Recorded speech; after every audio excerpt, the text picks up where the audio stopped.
In a narration found in Imam Munzari's Awareness and Apprehension, number 2520, the Holy Prophet Muhammad, peace and blessings be upon him, advised the characteristics of a fortunate person. The first characteristic is that they act on their useful knowledge. Knowledge is only beneficial when one acts on it, otherwise it is something which will testify against them on Judgment Day. Not acting on one's knowledge and expecting to obtain success is as foolish as the one who possesses a map to their desired destination, yet does not use it, and still hopes to reach their destination safely. It is vital for Muslims to fulfill both aspects of knowledge. The first is gaining it from a reliable source, and the second is to sincerely act on it, for the pleasure of Allah, the Exalted. A Muslim must find the path to paradise and journey down it in order to reach it.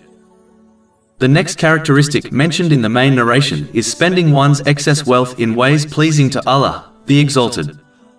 Excess wealth is the wealth which remains after one fulfills their needs and the needs of their dependents without waste, excessiveness or extravagance. A Muslim should save reasonably for the near future and then spend the rest in ways pleasing to Allah, the Exalted, such as charity. They should not spend it on vain or sinful things or hoard it. Hoarding wealth in reality makes it useless, as this practice defies the very purpose of its creation. Wealth which circulates in society is beneficial to all, whereas hoarding only widens the gap between the rich and the poor.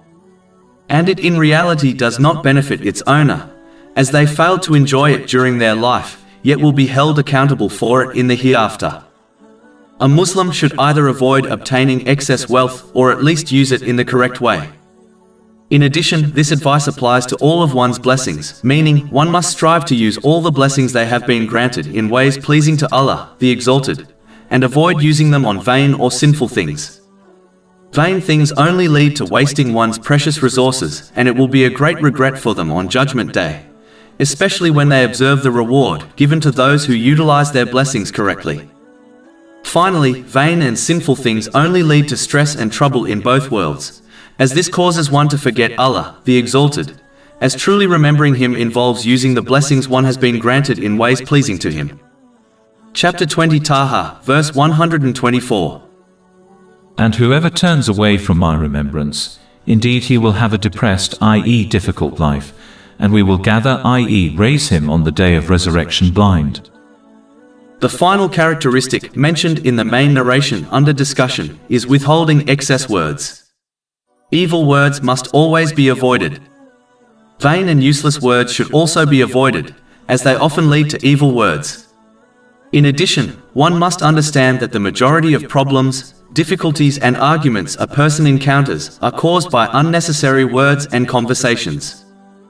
A Muslim should therefore either speak good or remain silent, which has been advised in a narration found in Sahih Muslim, number 176. Chapter 4 An-Nisa, verse 114. No good is there in much of their private conversation, except for those who enjoin charity or that which is right or conciliation between people.